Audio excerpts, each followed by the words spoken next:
why does it sometimes make sense to sell unprofitable products? In this video, you will learn how to use CVP analysis for multiple products and why does it sometimes make sense to sell unprofitable products. In previous videos, I presented CVP analysis, which took into account only one product. However, most companies produce and sell more than one product. CVP analysis can also be used in this case.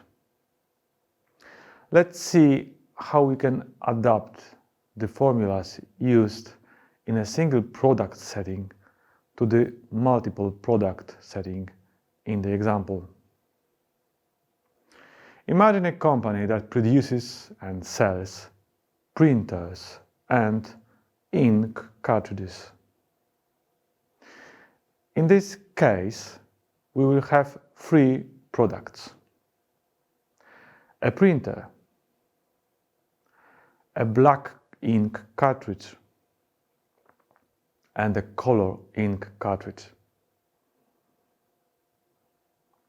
The company sells 200 printers, 600 black ink cartridges, and 300 color ink cartridges per month.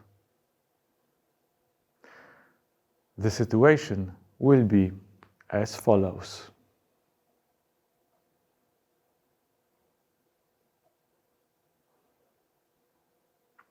The unit cost of production of one printer is $18. The company sells it for $20. The unit contribution margin is therefore $2. The unit cost of a single black ink cartridge is $2. The company sells it for $5. Therefore, the unit contribution margin is $3. The unit cost of one color ink cartridge is $6. The company sells it for $8. This time, the contribution margin is also $2. If we add up the number of all products sold, we get the total sales of 1,100 units.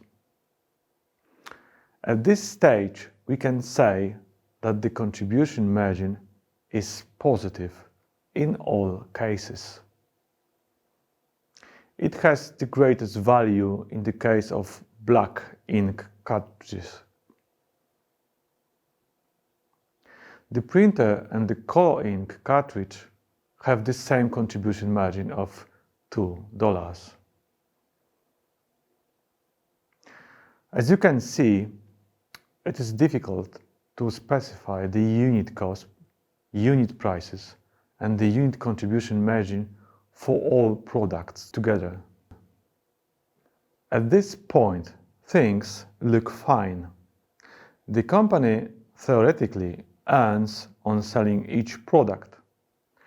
But this is not the end of the calculations. We still have fixed costs. Some of the fixed costs can be attributed to a specific product, for example, related to the production of the printer, others not.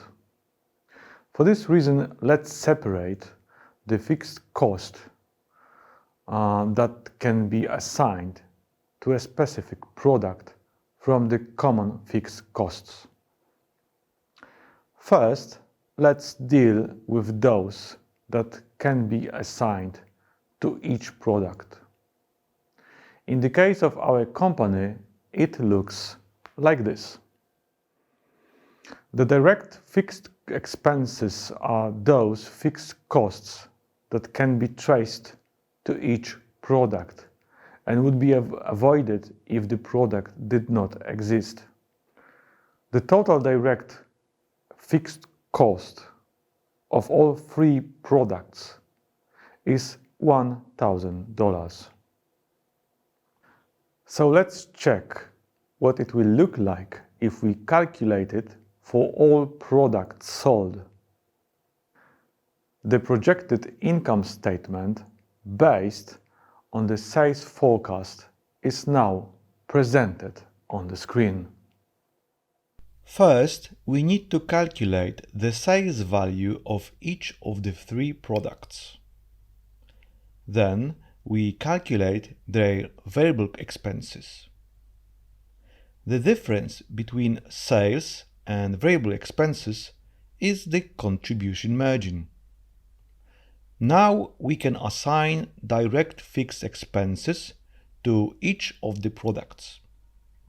The last column shows the total value, that is, the total sales value, variable expenses, contribution margin, and direct fixed expenses. Let's stop at this point for a moment. One possible solution on how to adapt CVP analysis to multiple products is to apply the analysis separately to each product line. It is possible to obtain individual break-even points when income is defined as product margin. Break-even for each product is as follows. Now let's calculate the break-even point for each of the three products. As you can see, the company currently sells too few printers. Therefore, it doesn't reach the break-even on this product.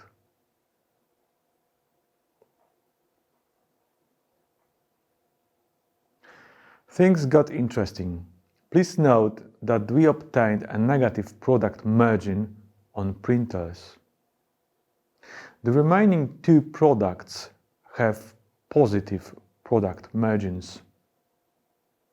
The total margin is also positive. If you analyze only the total margin, you will not know that you have a negative margin on product number 1. Interesting, isn't it? But a break-even product margin covers only direct fixed costs. We'll still have some fixed costs that couldn't be assigned to specific products. The common fixed costs also remain to be covered. Let's assume that they are $900. As you can see, the company as a whole is profitable.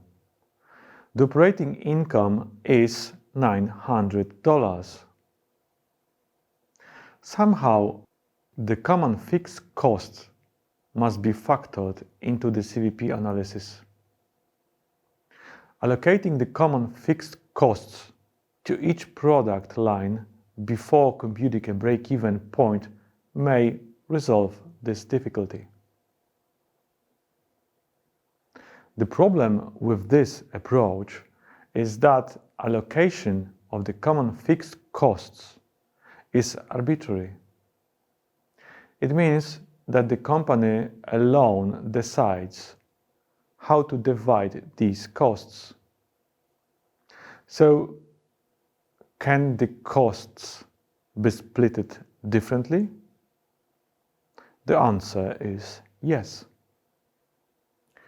Fixed costs may be allocated based on the ability of the department, branch, or the ability to bear the cost.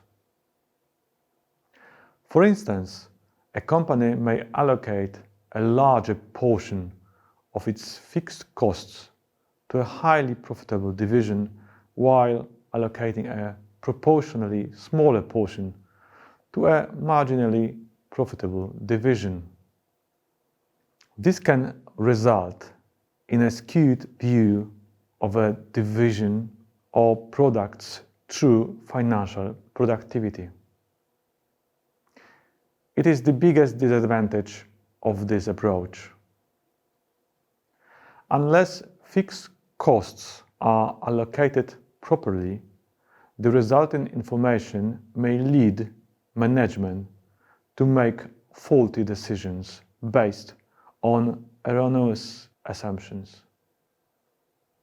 In our case, I decided to divide this cost in 3 equal parts, $300 for each product.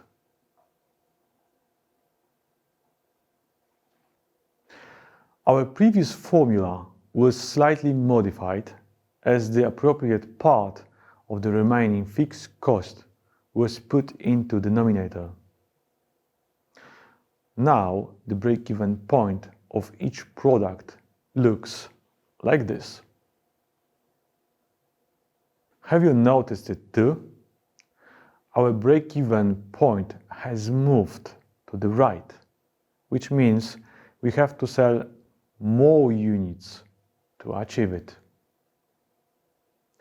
Now let's calculate the operating income on each product.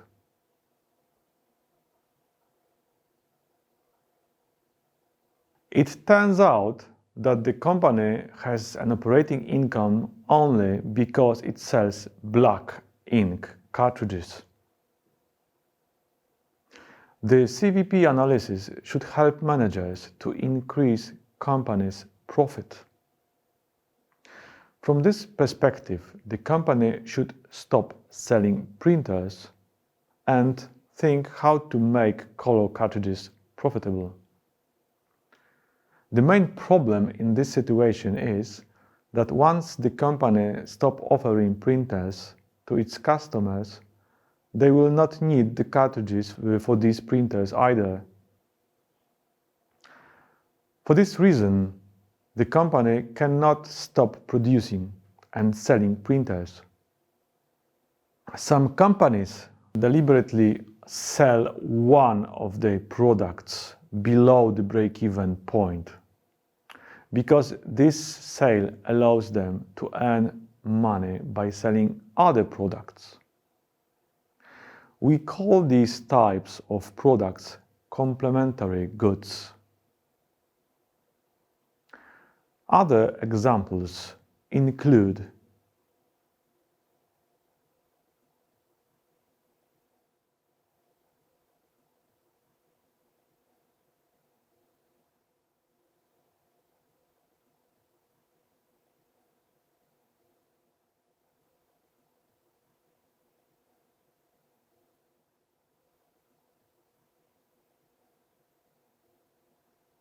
Let's go back to the question from the beginning of this video, which was, why does it sometimes make sense to sell unprofitable products? I think you already know the answer. Sometimes, by selling non-profitable products, a company can make money by selling other products. Clever, isn't it?